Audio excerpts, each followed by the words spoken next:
The Space God Memoirs.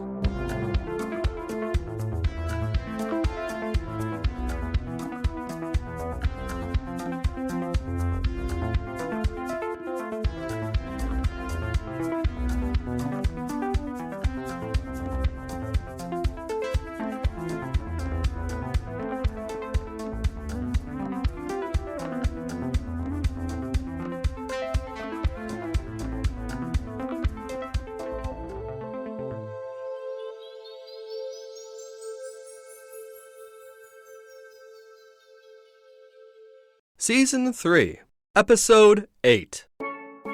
I opened my eyes, feeling my back stiff against the uncomfortable portal chair.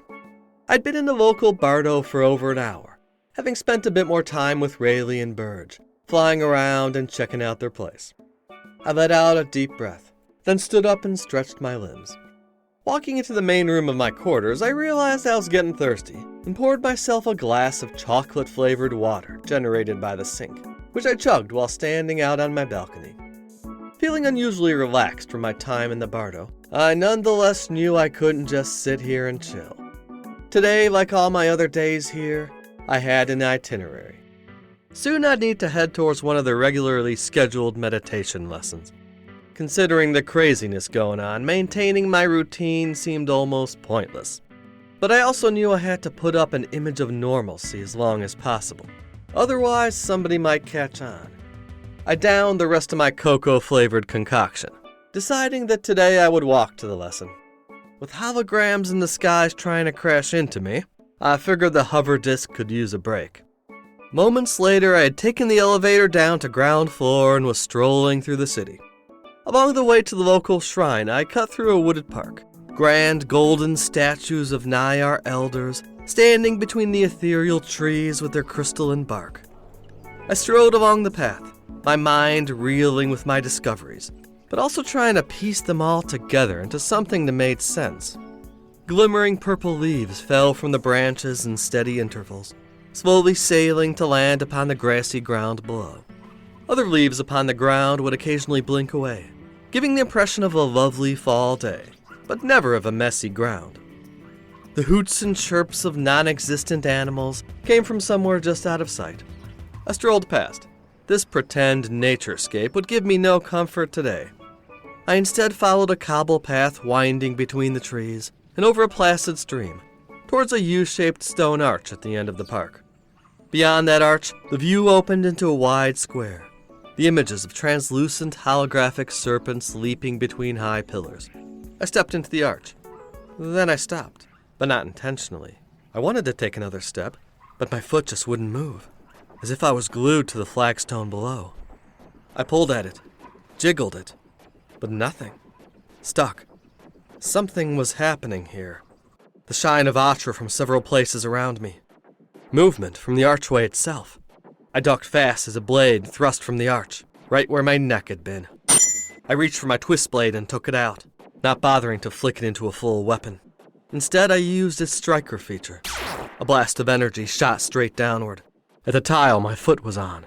The tile shattered, and I was finally able to pull my foot free.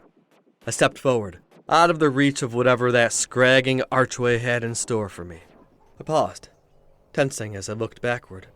Nothing else, not even the absorber I was half expecting to make a return.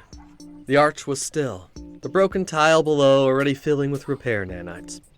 Whatever Atra had activated that trap was already dissipating into the air. Momentarily, I glanced around for people, possible attackers. There were a few people in the square ahead of me. Normal-looking Nayar in their robes, accompanied by a handful of Sims. One of the Nayar, a tall blue-skinned fellow with a large ridged head, rolled his eyes and shook that head at me. I could see the disapproval in his Atric field. Two of the others tossed me quick glances and then turned back to one another. Likely they had all heard my striker discharge. Nobody tried talking to me as I made my way through the rest of the square, though I was sure to keep to my stealth mind.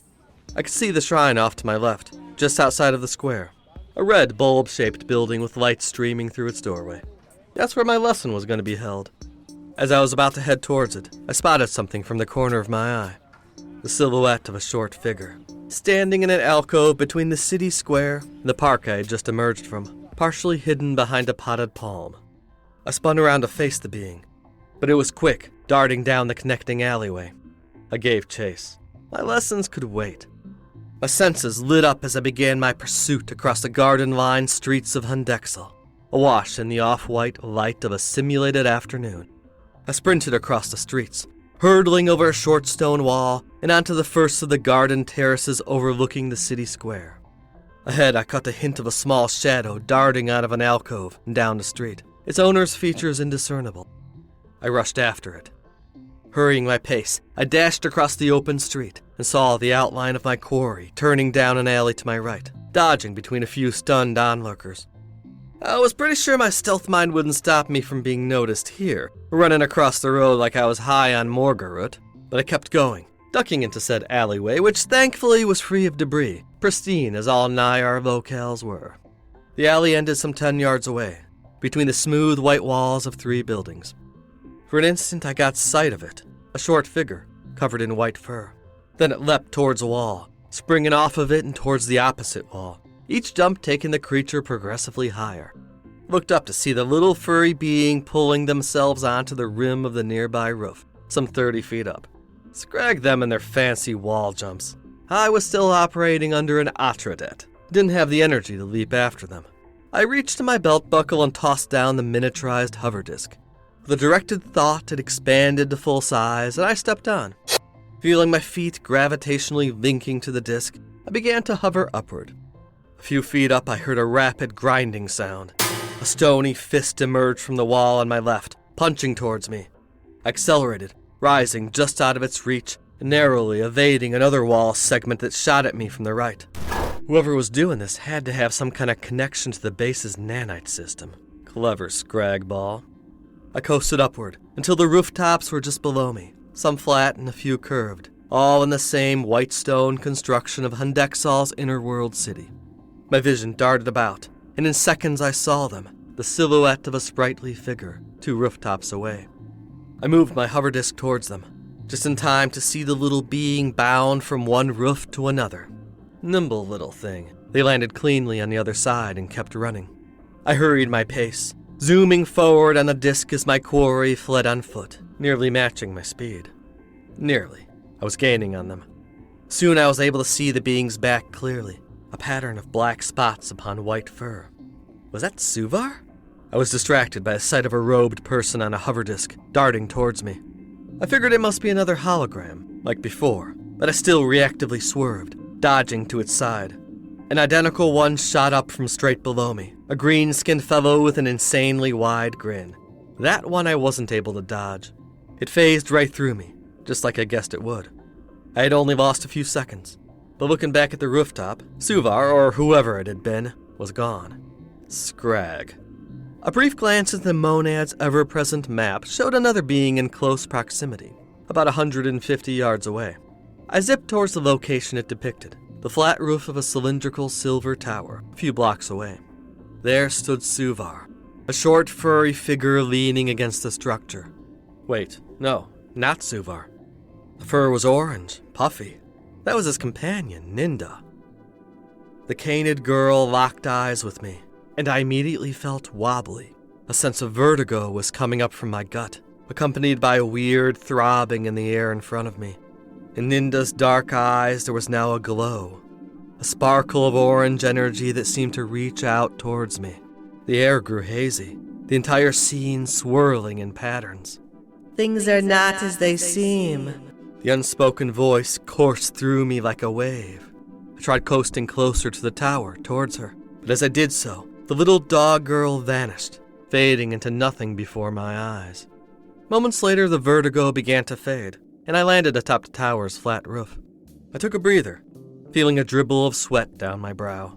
There was still a vague sense of nausea in my stomach, but whatever had just happened to me was rapidly fading. Scrag, that had been weird. Had she used some kind of mind trick on me? Or had Ninda been an illusion this whole time? I glanced into the monad's system again, scanning for other entities in the area. Nothing within 50 meters. Looking out over the rooftops, there was not a single hint of the being or beings I had been chasing. There was a tingle from within, a message in the monad. Time for lesson is approaching. Please note that virtue rankings will decrease with tardiness.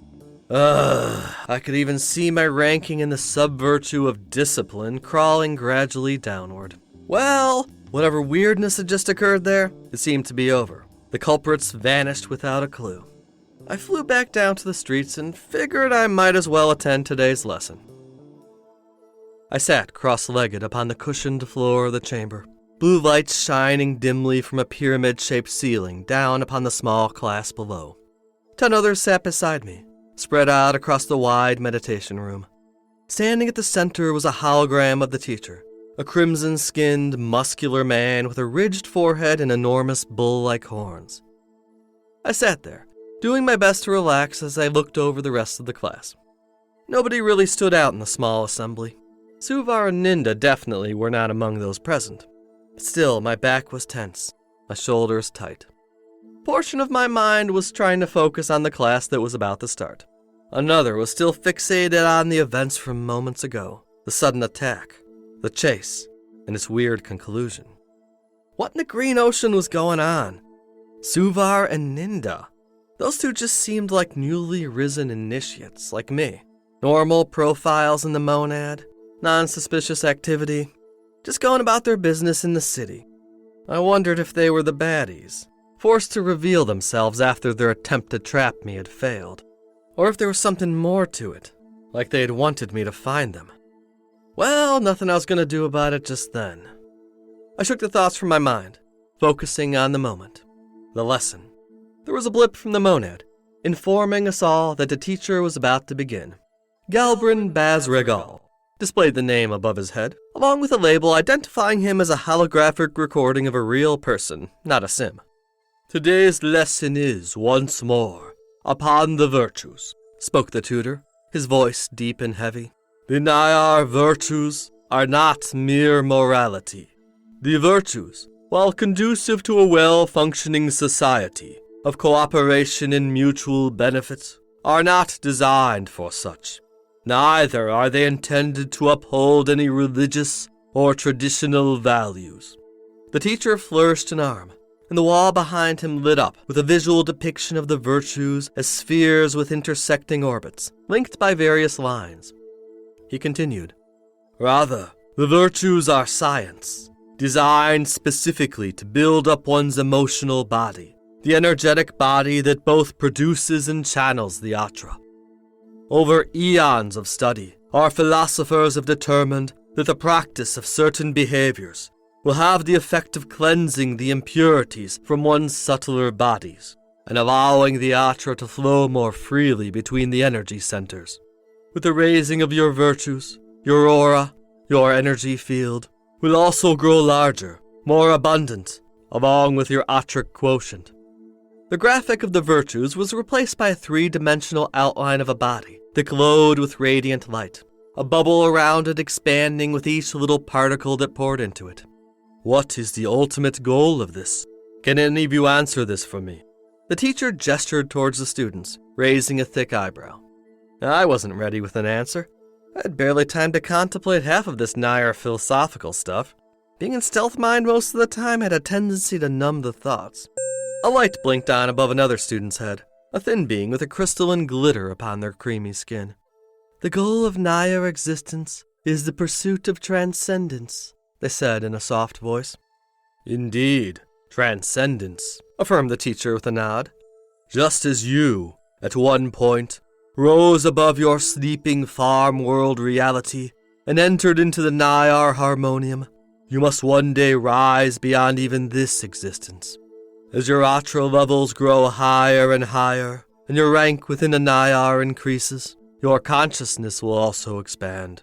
The imagery zoomed out from the figure taking on particles of light, showing it as a person standing upon a planet, then rising up into the stars above.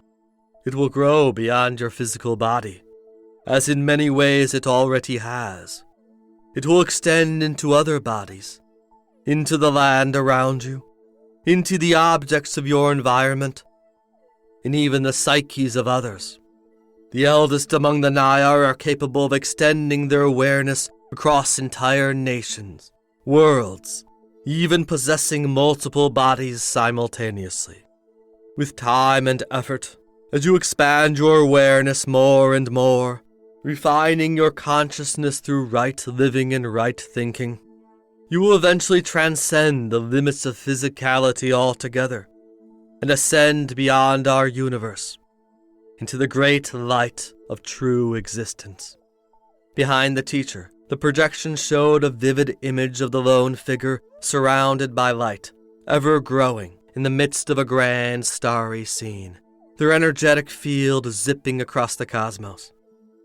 As their individual light touched upon planets, stars, and even other people, they too would begin glowing, until the entire image was enveloped in light. This is what the Nayar seek: to grow, to evolve, to transcend. It is the only worthy goal in this existence. As the images played out, I got a chill, a surge of something deep within reacting to the words, to the ideas. Transcendence. That had been the goal of Aychuck, that long-departed teacher of Zirathra's whom she had loved. Seeking that, he had ventured into the heart of the living sun and then vanished, leaving everyone and everything he cared about behind. I wondered if that old fellow had finally achieved his goal, then realized he had no reason to return to our shithole universe, having experienced the wonders beyond. But I wasn't so sure of that. What I had learned on Aruvis, from Doc Muntaki's sim, might have contradicted that idea. Supposedly, it had been an apparition of Aychuck himself who had inspired the old doctor's invention of the shift engine. But that had been eons after AG's supposed disappearance. And why in the holy scrag would some exalted Nayar master want to inspire a farm-world yug to invent a forbidden technology that would ultimately lead to the whole planet getting wasted? It was all pretty mixed up from where I sat, yet there was still something utterly compelling about the whole thing. The only worthy goal in this existence. Was it?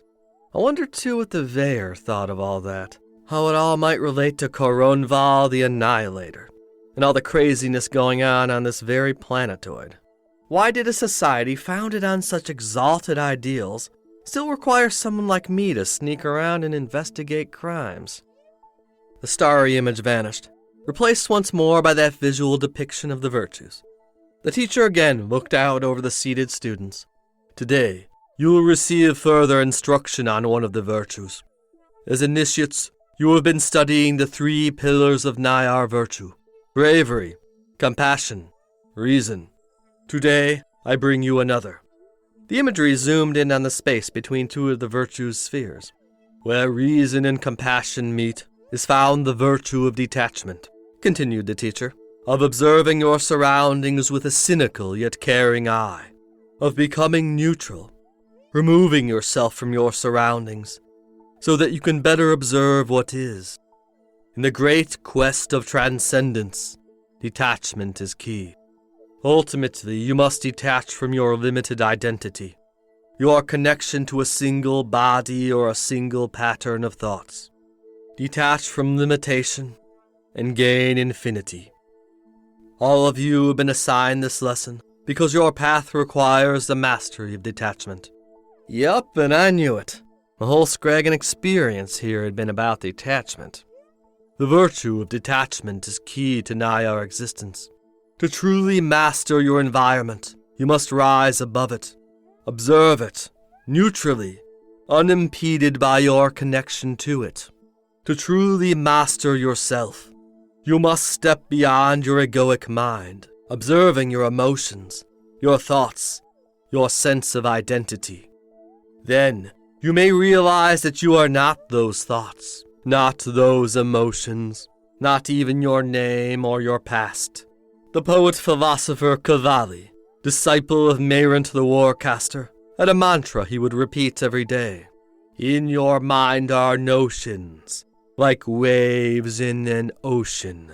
Watch them float by, but stick to your devotion. Now close your eyes. Visualize that ocean. I did so, its gray waves floating by, crashing against the sandy shoreline. See the waves, hear them, smell the salty brine, and taste it upon your lips.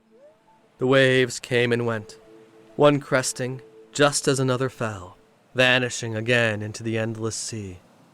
The waves are your thoughts, your emotions, every mental construct you've ever had about others, yourself, your past, or your relationships. They are all just waves, patterns in your mind. They are not you. They are transient. Observe them, but let them go. A wave in the ocean cannot be grasped, cannot be separated from the waters all around it. In your mind are notions, like waves in an ocean. Watch them float by, but stick to your devotion. The chant continued to ring through me as I observed that mental sea, taking in its flowing, cyclical patterns, letting my thoughts merge into the waves, allowing them to become insignificant, apart from myself. How could I be those thoughts if I could observe them? In your mind are notions, like waves in an ocean. Watch them float by, but stick to your devotion. In time there were no thoughts, no wandering notions of the mind, just a constant observation of that ocean. Its waves rising, falling, appearing and disappearing. Then a form rose from the waters. Suvar. Ninda appeared in the distance behind him, both standing upon the now flat ocean surface. You are seeking something, he thought at me. It is not what you expect it to be. What the scrag? I thought back at him in the mind space. You and your girlfriend there were the ones attacking me, smuggling Atra, discorporating people. Now you want to talk? Not everything is well here in the cosmic conduit. There's a sickness in the system, a corruption, stated Ninda. Yup, I know. And it looks like you two jav-gaggers are at the heart of it all. You the ones leaving behind those cryptic sigils? Sigils? What do you mean? There was a genuine uncertainty from Suvar. Never mind, I thought. It's not important. There are culprits here, but they're not us. Look deeper. The Nayar are not as they seem. The monad is not what you think it is. Ninda nodded knowingly at me. Right, enough vague Dugga crap. If you're not the bad guys here, tell me who is. Who's behind all those weird messages? Where's the missing Atra going? Suvar looked directly at me. The Atra vanishes from the stream on a regular basis, unaccounted for. Not many know where it goes, or who uses it. There are those in positions of power who want to keep it a secret. But in the Archon's tower, you'll find the records you seek. We will contact you again when you're ready. I wanted to respond, but my thoughts felt frozen, the words not coming. Both Suvar and Ninda sunk back down into the watery depths, leaving me again with nothing but the endless ocean of the mind and its waves. In your mind are notions, like waves in an ocean.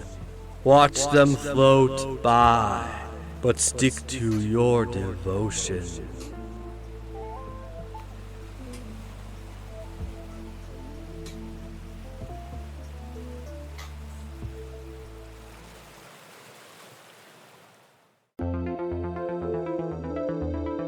Thank you for listening to this episode of The Space God Memoirs.